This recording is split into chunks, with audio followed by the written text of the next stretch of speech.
match here for round 13 right now.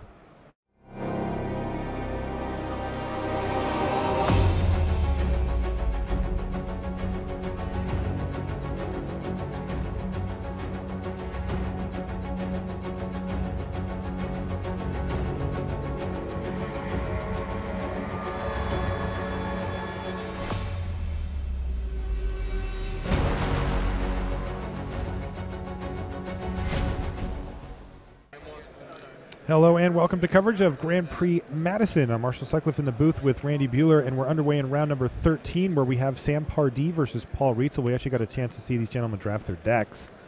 And Paul Rietzl firmly checking out one end of the spectrum here, Randy, on this brand new draft format. Yeah, his first draft deck today, which he 3-0'd with, was black-red. 21 of his 23 spells were colorless, devoid, basically. Yeah. This time around, he's 20 for 22. The man has played 4 colored cards. 80 card. I guess the lands are colorless too, right? He's 38 for 40 in both draft decks. That's funny. Now, he's got Molten Nursery here. This is a card that he used to great effect early. Only one this time. He had 2 in the last draft. That's right, and he did really kind of leverage those nicely. But Sam Pardee has an interesting enchantment of his own. He's got Damping Pulse here, and that can take some of the edge off of the small creature-type decks that he might face. Now, as it turns out, Paul Rietzl looks like he's got a little bit of a slow start here with the Molten Nursery, kind of not doing much. Plays his 4th land. He's going to pass the turn back. And Sam Pardee plays his 5th land and just passes as well. And Paul Rietzl's not going to be the first one to blink, but he is going to be the first one to miss a land drop.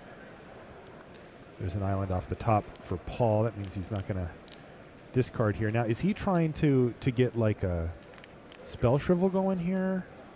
Because I know he's got cards he can cast in his hand. He's, most of the cards in his deck can be cast for the mana that he has, but it looks like, because I know he drafted one. Can we see if he made it into the main deck for Rietzl? Let's see here. Yeah, he's got the Spell Shrivel and likely has it in his hand here. Sam also has a Horribly Awry in his own deck and a Spell Shrivel. Interesting. Has Paul played a Spell Shrivel? Yeah, he did. Made the main deck. Another card he has is Brutal Expulsion as well. Sure. Now, he's going to decide to run out the Benthic Infiltrator, but we'll note here that the Damping Pulse means that it doesn't actually do damage at this point. And Sam Pardee has now played 8 lands and has played 1 spell. That's all he's done. Does Ingest work if you're 0 power? No, it's got to do damage. I'm guessing it does not. Okay. Yeah.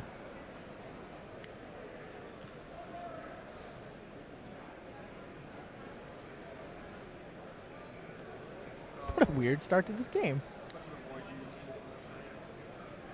Really? Touch the void your face. It's better than discarding. The void you. Wow. Did not think I was going to see that with an opponent who is at 20 life. But here we are. Like you said, Randy, it's better than discarding. What is Paul holding? What is Sam holding? He's got 8 mana. He hasn't played anything in 4 turns. Make it 9. What's going on here? Oh, Myers Malice. All right. Well, he knows he's getting 2 spells with it. True. Yeah, Myers Malice Awakening a land. Goodness. What a weird game.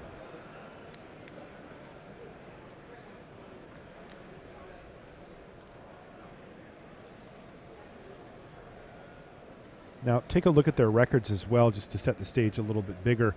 Sam Pardee is our only undefeated player left in the field and has put himself in a position where likely he just needs to win a match of these next 3 with his deck to take this thing down. Now, Rietzl also has an excellent record at 11-1. But he's got a little more work to do than Sam does, potentially. So he discarded a Touch of the Void, and what's the other card? It's another spell. I think it's a Spell Shrivel. Ah, sure. Here's Ullmar's Despoiler. There's nothing in exile, though. No. It's big still. At least it can block and attack.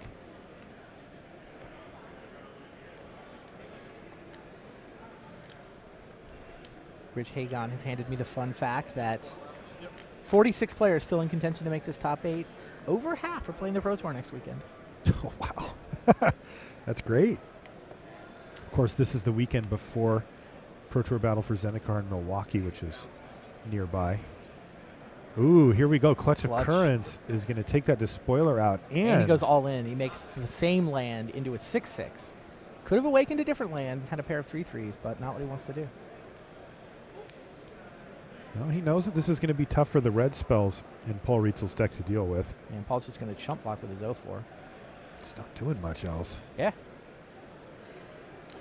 Now, Brutal Expulsion that is a Rolling Thunder right? off the top for Rietzl. It is a Rolling Thunder. And yes, Brutal Expulsion can. And getting that land bounce is about the worst case for Pardee. It's not that bad for him, but it's pretty annoying. It's a reason we might consider having 2 3/3s. Right. Although things like Kozilek's Channeler and Touch of the Void say make a 6/6 instead of a pair of 3/3s. That's right. Gets an incidental damage off the Molten Nursery, which really hasn't done a ton this game. At least not yet.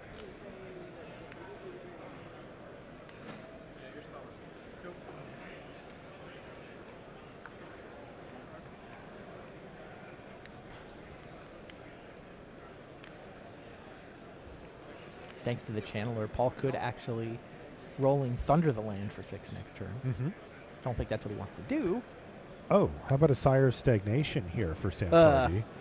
Now, the good news is for Rietzl that he's already got 6 mana or 6 lands on the battlefield here, so he may be able to just not trigger that Sire. He's got 5/7 though. He's 1 short of killing it with a Rolling Thunder. Oh, that's awkward. Now the Brutal Expulsion's starting to get overloaded. Yeah, it is. A 5/7 and a 6/6 looks pretty good against this 4/4. 3/4. Kozilek's Channeler. Excuse me, 3/4, right. Now, Rietzl's got a lot of gas in the tank here, though. He's got 6 spells in hand. You got to figure he's going to be able to come up with a way to manage this board with that. 1, 2, 3, 4, 5, 6, 7. Right. Scour from existence. Yeah. So get rid of the Sire of Stagnation. And add something to your exile. That's right. And also ping you for 1. Oh.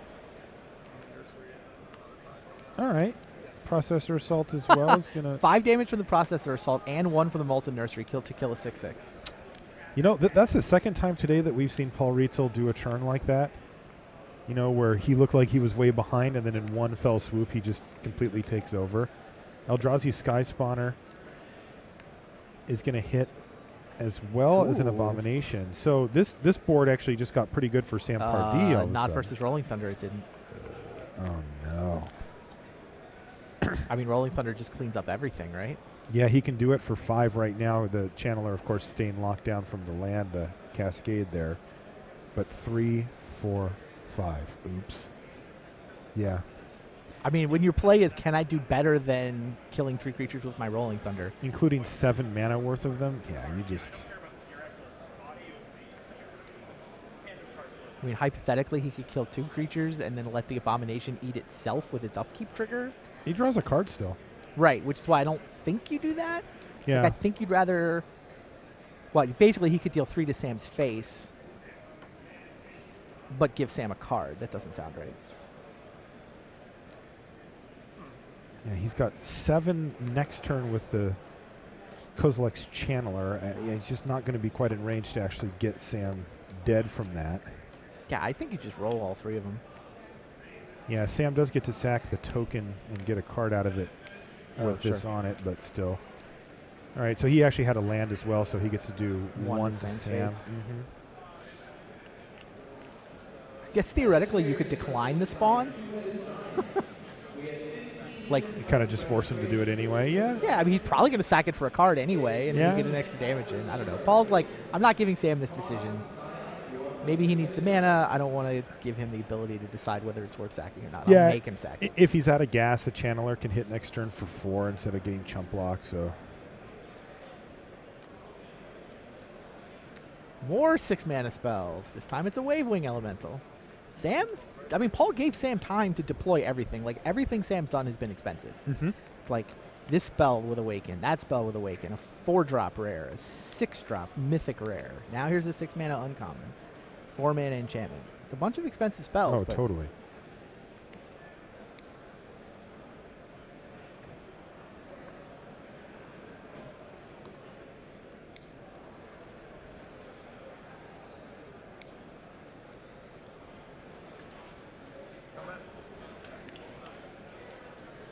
All right, well, first things first, attack for 3.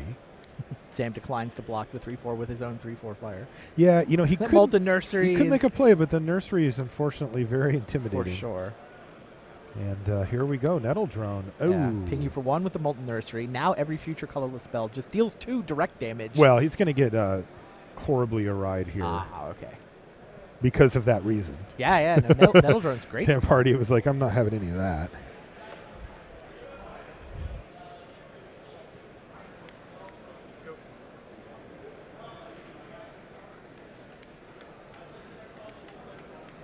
Land locks down the channeler.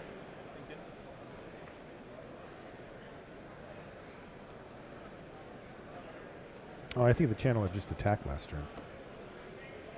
He played an island this turn to trigger his flyer and crunch for 5. Oh, that's the landfall flyer? Mm-hmm. Oh, I thought it was the if you play a land, tap something, and if it's an island. Oh, the Guardian of Tazim. I thought it was Guardian of Tazim. I'm sorry. No worries. Yeah, this one's just the common. And that looks like Brutal Expulsion here for which he's been sitting on forever. Yeah, he has.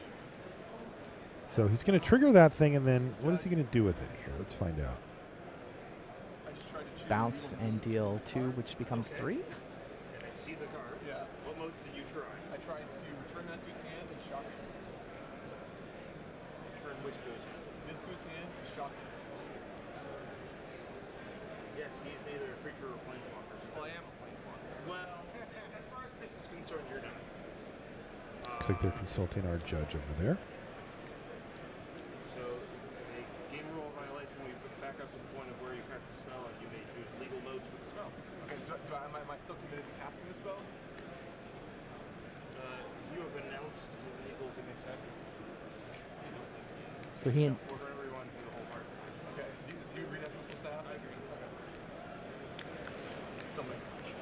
And have you received any other game rule violations so far? he announced an illegal mode, I guess. You know, I wonder if he just didn't have 2 targets. Every single time I thought it said Shafi. I'm like looking at my hand. What's that?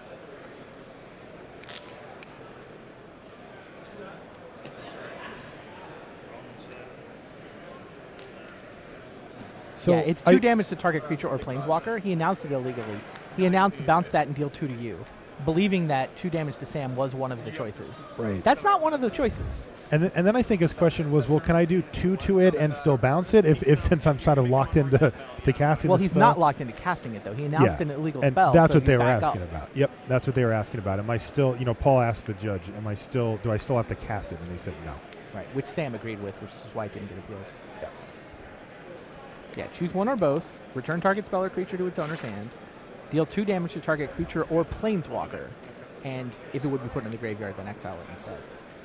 So he said, bounce that, deal 2 to you. Now, the spell was legal to cast there because he could have done choose 1, return target creature to its owner's hand. But that isn't what he announced. So he announced it illegally, and now here we go. We're back.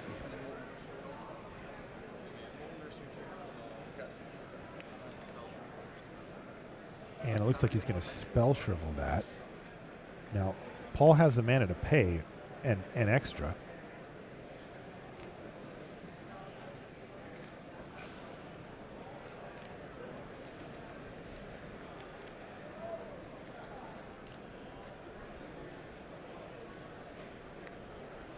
Paul declines to pay the 4? He does not pay.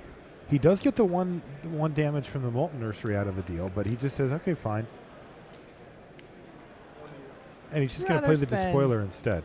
I got plans for this mana. Yeah, he just had a better turn lined up. That's going to drop Sam Pardee down to 7 thanks once again to the Molten Nursery. Did you counter it?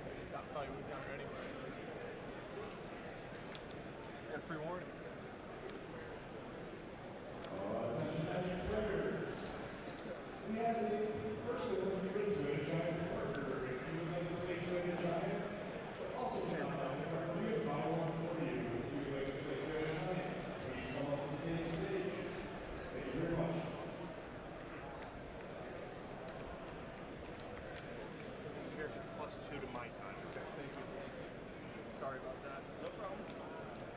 Pardee's still going to attack here. No landfall trigger, though. Just 3 damage this time. And he's just going to pass the turn back. Now, he's facing down lethal, but the adverse You knew conditions. something was coming, and Yeah. it is the blinding beam variant. Yep. So adverse conditions is going to give him a card. Now he does this during Paul Rietzl's upkeep as well, just in case. Now what? Sam's got one card in his hand. He does have lethal if he triggers landfall, and Paul has nothing. Because the spawn would be the 6th point of damage. Yeah. Sorry, the Scion. Yeah, Paul would basically need a couple of lands in hand to make that viable because, yeah, this everything Benthic triggers Infiltrator Molten Nursery. exactly is gonna kill the Scion, and which takes him off the lethal. Oh, jeez. Well, this is a properly close finish here. Sam's got a land. Attacks Paul down to 1. Is this going to be good enough? All right. Well, he's not taking lethal here. 1, 2. Oh, because they're still It's locked 2 down. damage. It's only 2. Yeah. That damping pulse still just kind of holding down the fort here, and Sam Pardee's like, look, show me the win, or show me a way to kill my Wavewing Elemental. Yeah, the fact that adverse condition is able to deprive Paul of 2 attack steps is really powerful. That's a lot of the power of that card. Very well timed by Sam Pardee. Wow. And he picks up the first game as a result. So Sam Pardee, again, he's in an effective win in here. Yeah, not just effective. He needs to win any of his next 3 matches. He's Now now what- 1 game from clinching a spot in this top 8. What about for Rietzl? He has a loss to give. He needs the 2-1. He needs a 2-1 or find himself. I don't think anyone's going to be able to draw in. Okay. I think what's going to happen is that somebody might miss on X2. Because at 2,000, 1,840, whatever. I mean, we'll see. We'll line it up. Maybe there's some IDs at the end and some people get in on X2-1, but it feels like most people are going to have to play it out, and we're going to have a bunch of win-and-ins, people trying to get to 13-2, where, most of the 13-2s, maybe even all of them get in. Okay. Well, we'll keep an eye on that as well as the Pro Tour Battle for Zendikar next weekend. We hope you'll join us October 16th through 18th. We're going to be in Milwaukee. We're checking in right now on Dave Williams playing against Neil Oliver. An elimination match. And this is an elimination match. Both players top are 8. 10-2. That's right. But that's what both players want, for sure. Absolutely. And these are guys that they're both going to be playing the Pro Tour next weekend. They're not interested in 3 pro points. They're interested in, 6 pro points, 8 pro points, a top 8 on the resume. Did you see Williams' first draft deck? No. He tweeted a picture of it, and of course, his tweet game is on point. It has to be with how much he sends out to the world about, oh, that's glare, bad angle, not Right, rotated correctly. Personally, I cheer him on every time he does because I get it's people great. sending me a lot of pictures of their decks. I'm and glad half to the pick- time I can't even see what the cards are there. Look, I'm glad the Pick Police exists on Twitter, Yeah. making sure that people have pictures that are actually legible. It's bizarre to me that David Williams is the guy who turned into the Pick Police. I don't know how that happened, but I love it. It's fun. Yeah. But his deck was great. His deck was insane. Yeah, he was just like, I just want this 2 more times, and then I win the GP.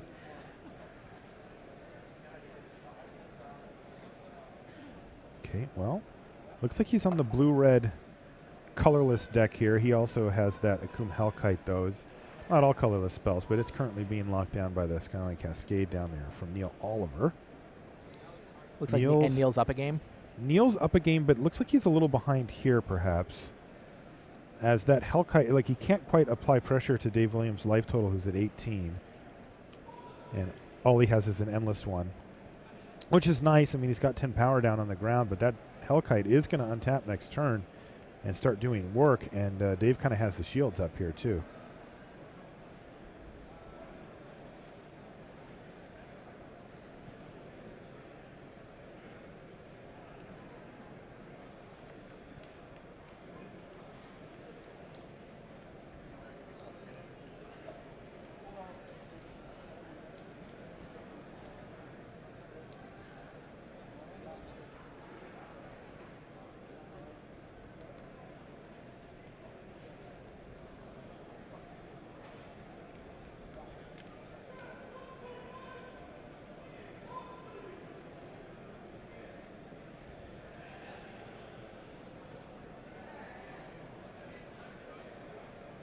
Doesn't look like there's anything in Neil Oliver's exile zone, right?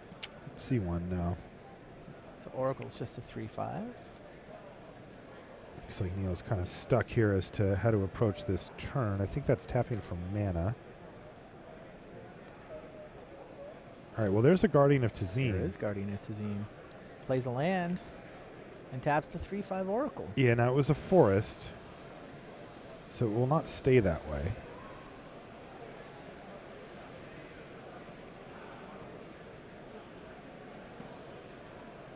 But he is going to attack for 6 damage here. Paulo Vitor Damarosa has won his feature match against Scott Kirkwood. Paulo on was on the same 10-2 record as these guys, playing an elimination match, but now he's 11-2. 2 wins away from a probable top 8. Great feature matches this round. Oh, yeah, they've been fantastic. Reed Duke and Ben Rubin couldn't even make the top table. Got them under the turbo camera. Yeah, we'll check in with them after our main matches end. Okay, well, why don't we jump over? This one looks a little bit stalled out here. Let's jump back over to our main feature match and get an idea of how this one's developing. They're in turn 2 here. Ooh, Herald of Kozilek for Paul Rietzl here on the 3rd turn of the game, and that could be really good news for him because, like you said, he's got, what, 20 colorless cards in this deck? Yeah, and they're all 3s, like 18 of them. So he could easily cast multiple spells this turn. He's going to kick things off with an attack with his Herald for 2 damage. No reasonable blocks for Sam Pardee. Molten Nursery for 2. And, yeah, wow. Oh, wow. He's interestingly there, too. I don't know if you saw that, but Rietzl decided to take out the Eldrazi Scion and not the 2/1 flyer with that trigger. He wants to keep Sam Pardee off of mana. He figures, I'll deal with that flyer later. I'll get that guy next turn. Yeah. And there's Damping Pulse again for Sam Pardee, which could certainly slow things down. Yeah. I mean, that reduces Paul Rietzl down to 1 power on board. But 1 is still 1. He's going to crunch in there. 1 plus a Molten Nursery. Yeah. Yeah, let's get rid of the Sky Spawner. Spawner down as well. 1 mana Sentinel. But it's another, it's a 1 mana Sentinel, but it's also another 0 powered creature for Rietzl. Now he has also maybe suspiciously left up Counterspell mana here as well. And you can see that Sam doesn't put it on the table. Please, sir, may I have a Hedron Archive? Yeah. And no, the answer is no, you absolutely cannot. Spell Shrivel for 2. How good has Dampening Pulse been? Great. Basically won Sam that last game, right? Yeah. Without the Dampening Pulse, Paul he probably dealt 25 damage or something. Yeah. Oh yeah, Damping Pulse has been great. You can get multiples of those too. Sometimes it's an uncommon. Imagine having 2 of those out. Like that is just ugh. Your 5/5s attack for 3.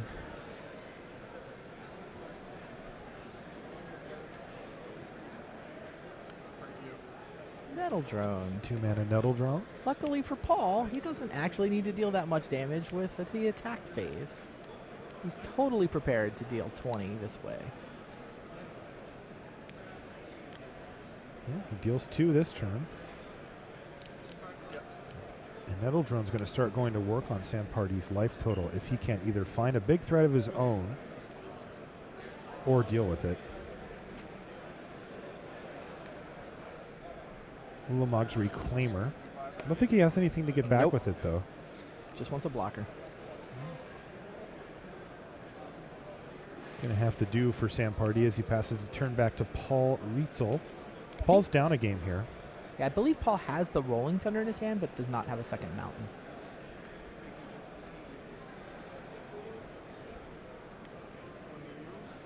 Ping you? Yeah, get used to seeing Nettle Drone randomly pinging you. Because then you follow up with the spell you wanted to cast, and it untaps. There it is. I mean, it happens to be another Benthic Infiltrator, not a big deal. O4s.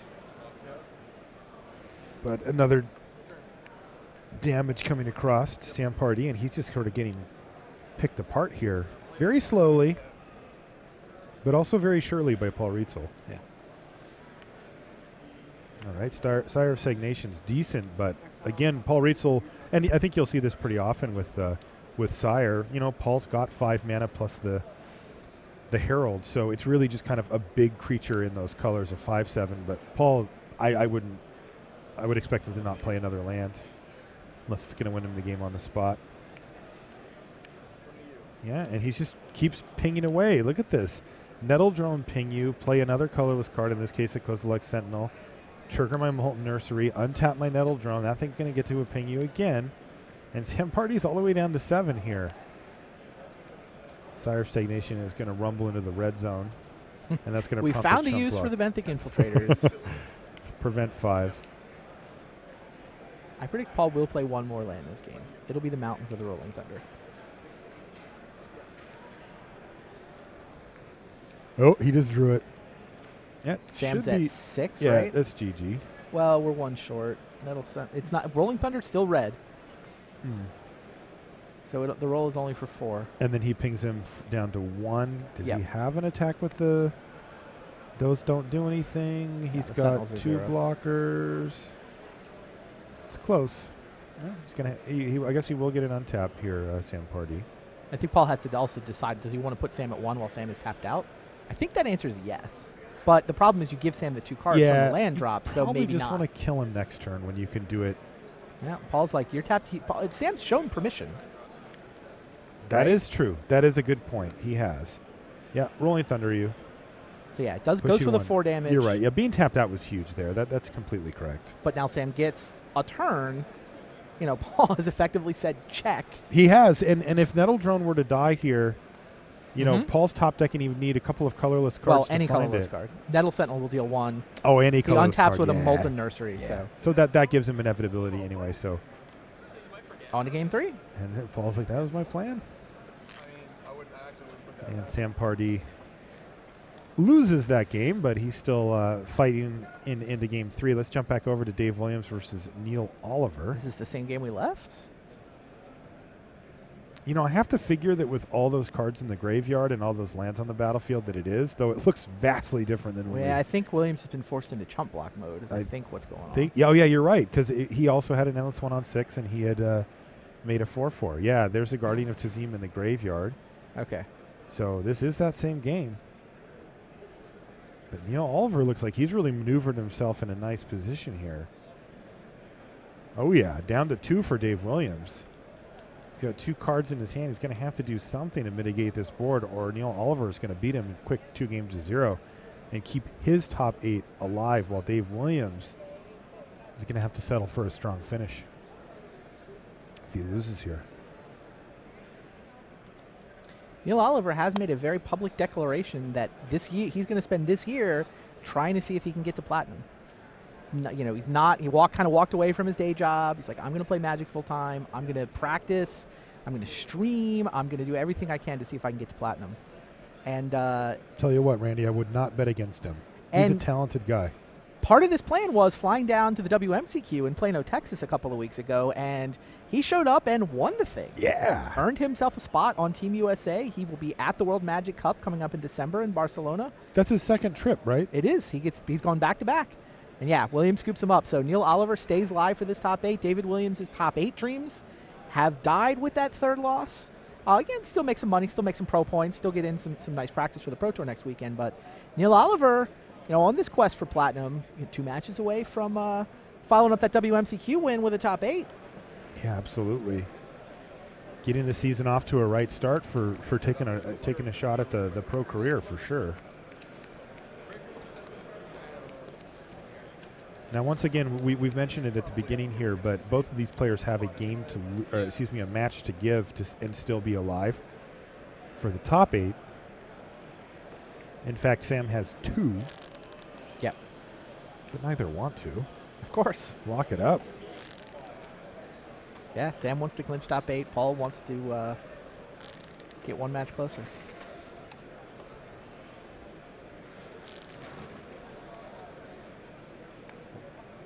Paul's deck is better here, right? I think so. Yeah, I think Paul's deck is significantly better. It does feel like that. But Sam's got some nice stuff, yeah. Yeah, Sam's deck is fine. Yeah. Good even. But Paul committed fairly early in the draft, and it, you know, seemed to be in a good seat for it. And it was because Sam passed him. Yeah. So we watched both of these drafts, if you go back. Sam opened up Sky Spawner and Brutal Expulsion as the 2 best cards. And he was like, he didn't want to commit to 2 colors, so he passed the Brutal Expulsion and took the Sky Spawner to be in blue. Now, Paul took a blue card. He took like an Infiltrator first. Brutal Expulsion, never looked back, blue-red the whole way. It passed Sam that Sire that we just saw last game. So, and they cooperated fairly well. They were playing nice. Especially for overlapping in blue. Like, Nobody took the bomb to splash. They just like blue, red, blue, black sitting next to each other. Both their decks seem fine. I'd probably rather be Sam needing to go 1-2 than Paul needing to go 2-1. Mm-hmm. Like, I don't know that Paul's deck is a whole match better, but I think both these guys are favorites to be in the top 8. All right, let's jump down to the action here. Karen throw there for Sam Pardee. And he's going to get the damage flowing here. We have seen that Paul Rietzl's deck has been pretty slow. Yeah. Doesn't do a lot on turn 2, and then he'll usually do one thing on turn 3 and one thing on turn 4. Yeah, it's just the inevitability that he gets from all those nettle drones and the Molten Nursery and all that removal just gives him a lot. It's great birthing there for Sam Pardee. Which does not need a target. It's not like Cremate. It targets a player. As long as you have a player that's targetable, you can cast it. And this is one of the nice things about these Eldrazi Scions we've been talking about all weekend, Randy, is that they do rumble. And he gets in there with it. And Sam Pardee is also maybe conspicuously left up mana perhaps for a counter spell, though. Well, note that he didn't hit his 4th land. And that could be pretty important here as he used the Grave Birthing, drew a card, then drew a card for his turn and still bricked. Yeah, Grave Birthing would have been great mid-combat after Nettle Drone rumbles over. But Sam could not wait. Here it is. Yeah, it's a Molten Nursery. Molten Nursery again. And, you know, that thing is just going to mow down Sam Pardee's board one creature at a time here. There's that land. And, yeah, Sam's like pretty eager to just jam with his creatures here and knock Paul Rietzl down to 12. Oh, that's more like it. And I like this. This is preventative. Just in time. Mm-hmm. Nettle Drone's going to ping Sam. Okay, that was a really good turn for Pardee. Like, getting the Channeler down is huge. Well, I mean, it dies to Touch of the Void. I'm saying Touch of the Void plus Molten Nursery. There's, what, 3 touches of the Void in Paul's deck? There is, yeah. I'll feel good about the Channeler on Sam's behalf if it survives this turn. That's all I'm saying. Well, I like the play for the turn either way. Oh, totally agree. Totally agree. Yeah, because he was going to get that thing killed. You sack the spawn. Paul's already shown a preference for killing spawns and denying mana over killing larger creatures. And there's the Touch of the Void. Trigger.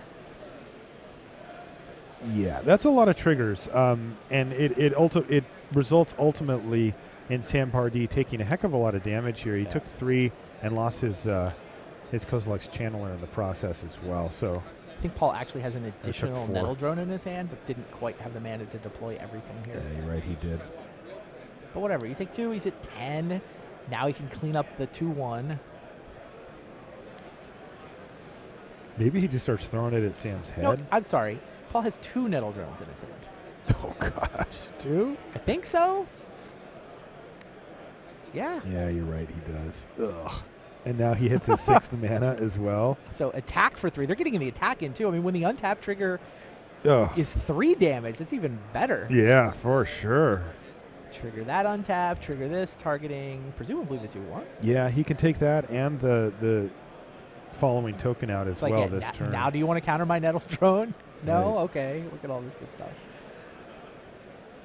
He is going to counter it. He is going to counter it. So the Molten Nursery trigger resolved. The untap has not yet resolved, and Sam has dispatched the Nettle Drone. But you know what? There's more where that came from. And once he taps it to ping you again, you're like, no, not again. No, I'm going to lose my spawn too, aren't I? Jeez. Paul Rietzl playing that Molten Nursery like a fiddle all day today. Look at this. Yeah. Okay. Well, adverse conditions, taps them both down. Yeah. One of them, Paul can tap the 1 as a response to deal a point of damage. Yeah, he will do that. But Sam does get a spawn token. Scion token. I'm going to keep calling him spawn for a while. I'm sorry.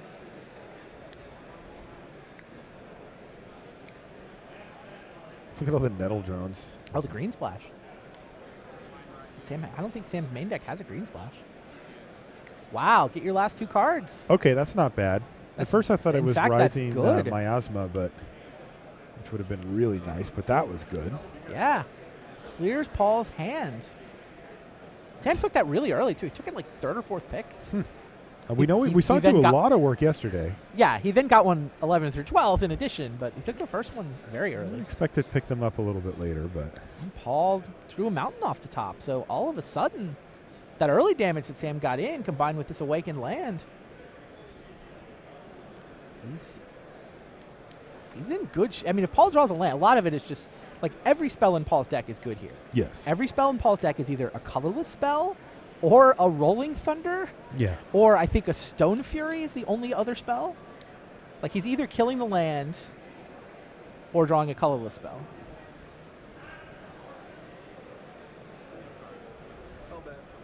But Paul drew a mountain that turn.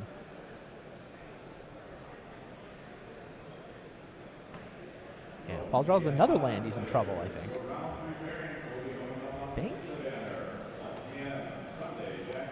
I don't know, another super close finish. Game 1 was super close. Game 3 has also proven to be super close. Both of them, for the record, games where Sam knocks 2 spells out of Paul's hand. That's true.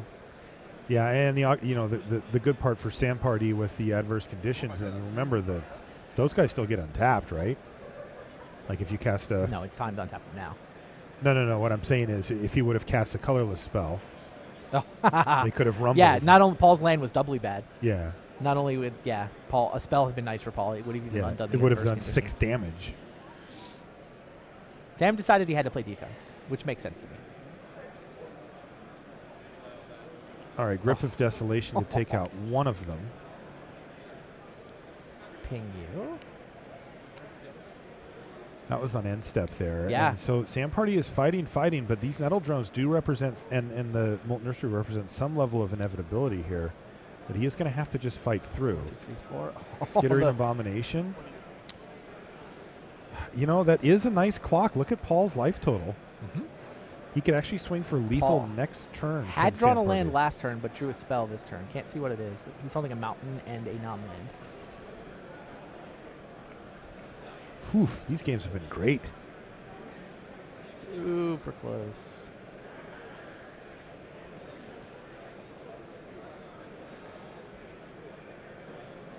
I mean, attacking isn't even insane here, right? Sam either takes 3 or trades. If you can untap it, yeah. Oh, he's pinging. Okay. Plays the last card. Touch of the Void, is it? It is. Wow, Touch of the Void. So what? You kill the land and let the Abomination eat itself? Or you hit Sam? He just went to Sam's face. Wow. 2 3 toughness creatures on Sam Pardee's board. Paul is like, you. Take 3. So his plan is to kill him next turn with the Nettle Drone. Well, he has to block. No, he doesn't. It's Looming Abomination. One of those creatures has to die on upkeep. Oh, sure. What's going to die? The Abomination itself? And, I mean, Sam does get to draw a card. So he needs to kill the Nettle Drone right now, yes. And he needs to have Paul Rietzl not draw any colorless spells for Correct. the foreseeable future. Well, it's only needs 2 turns, but yes. You sure? The game save remembers what board state was before that. So it gets the card from the Looming Abomination. I mean, he has Paul on a 3-turn clock. Yes. And Sam's going to be at 1. So he needs to have him not draw a colorless spell. He has to kill Nettle Drone right now. That's just to put himself in that. That's what I'm saying. Even if he kills it now, he's at 1. Anticipate. Let's see. Let's see if he finds what does it. The deck I mean, say? Sam's just dead here. Yeah. Wow. Yeah, that's going to do it. Paul Rietzl finishes the job. Fantastic stuff from these 2 players. Wow. Really close match. And Paul Rietzl, again, that doesn't actually lock him into the top 8 here. No, both players need to go 1-1 from here. Rich Hagon has done some math. 8, 9, 10, or 11 players will be at 39 points. So nobody's going to get to draw in. X2 and Good Breakers is going to make it, but a couple of players will probably miss on X and 1. Okay. Depending on how things shake out down the stretch. Yeah, some of that is like since Pardee can get on 1-2, that kind of creates an extra player. All right, well, we're underway here on our turbo match. That is Duke on the right and Ben Rubin on the left. 2 players who are very, very good at Magic. Indeed. Anticipate for Ben Rubin looks like the first play of the game.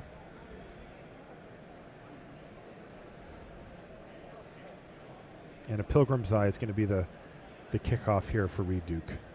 These guys are 10-2, so an elimination match. The winner of their pod should make top 8. This is, in fact, a pod 2 match. Yeah, winner of this definitely makes top 8. Winner of this pod. Woodland Wanderer, how big? Oh, not big enough. Horribly awry. Jeez. Horribly awry has done some good work. You know, today. I have to say it really has. You had that card as like medium bad. Like don't play it. Like don't probably it. don't play it. Yeah, and it's done some work. I'm gonna reevaluate that one for sure.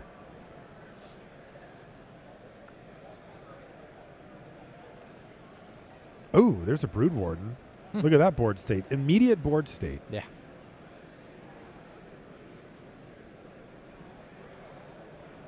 Looks like he's got a Baloth down there too.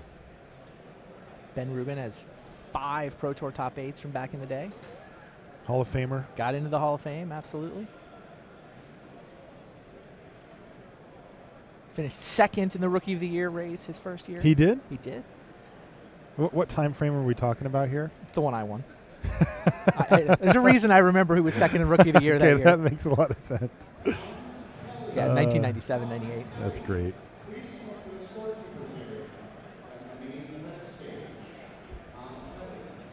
And painful truths there for a Reduke getting those card draw just flowing. Look at his hand. He has got just a full grip here.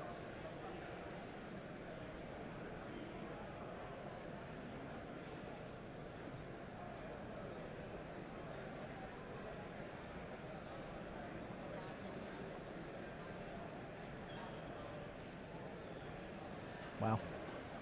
That was a tough year for Rookie of the Year for the record. Ben Rubin finished 2nd at 2 Pro Tours and failed to get Rookie of the Year. Jeez, what did you do? I won a Pro Tour. Goodness And sakes. a Grand Prix. That's rough. Like in equivalent pro points to now, that has to be the worst beat. For Rookie of the Year, for the yes, Rookie of the Year, I would say so.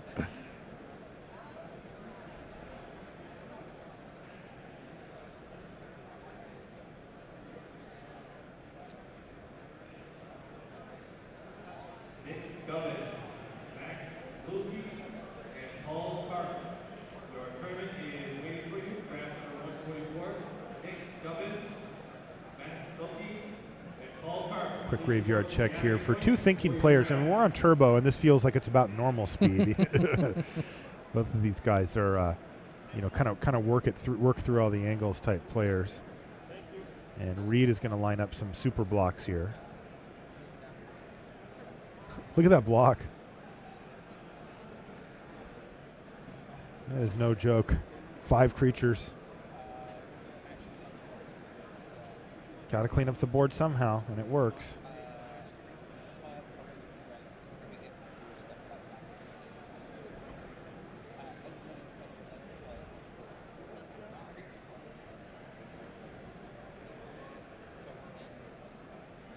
Reed's got an eyeless watcher. He certainly has this kind of go wide green and black deck going. He's got a splash of blue too, yeah.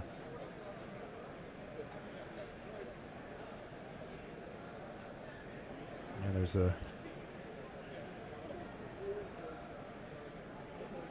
3/4 there for Ben Rubin to help try to stabilize the board, which it looks like it's done as only the Pilgrim Eye is going to be able to battle here.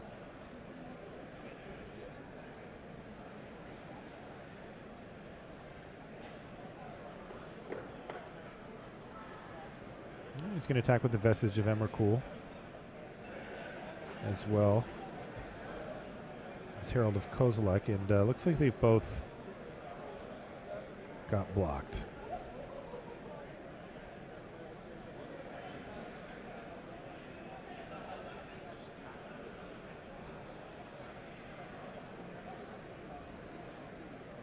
It's been a weird game.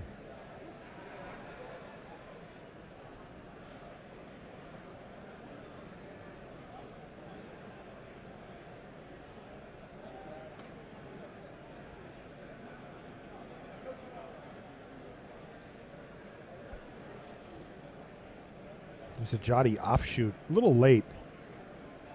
And I didn't see actually who won that game. Reed. Reed did win the game. Okay, it looked like he was in the position to do so, but yeah, Rolling Thunder exists, and sometimes they just show it to you, and then the game ends. Well, here's a pretty quick start for Reduke. A snappy Gnarlin into a Pilgrim's Eye. Yeah, multiple Pilgrim's Eyes makes that splash easier. Ooh, Prana. geez, this one could be really quick. Wow. Yeah, you might want to read that one, Ben Rubin, and use your best removal spell immediately on it. Uh-oh, that's an untap. Is that thing getting in? All right, well, it's not going to actually get any, or actually it did hit for 1. It was Royal Mage's trick for just 2. So that did prevent Drana from triggering that turn, but that is not a good long-term solution, and this is not looking good here for Ben Rubin, because I see Drana as hitting here, getting the Pilgrim's Eye bigger, getting everything else on the ground bigger. No clean blocks here for Rubin.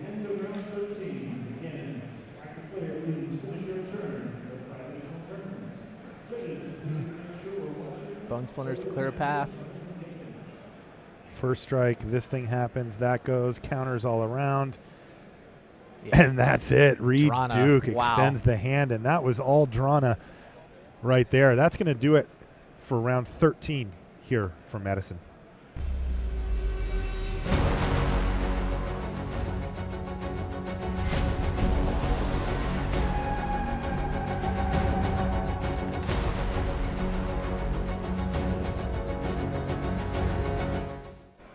Yeah, we'll come back to the booth. So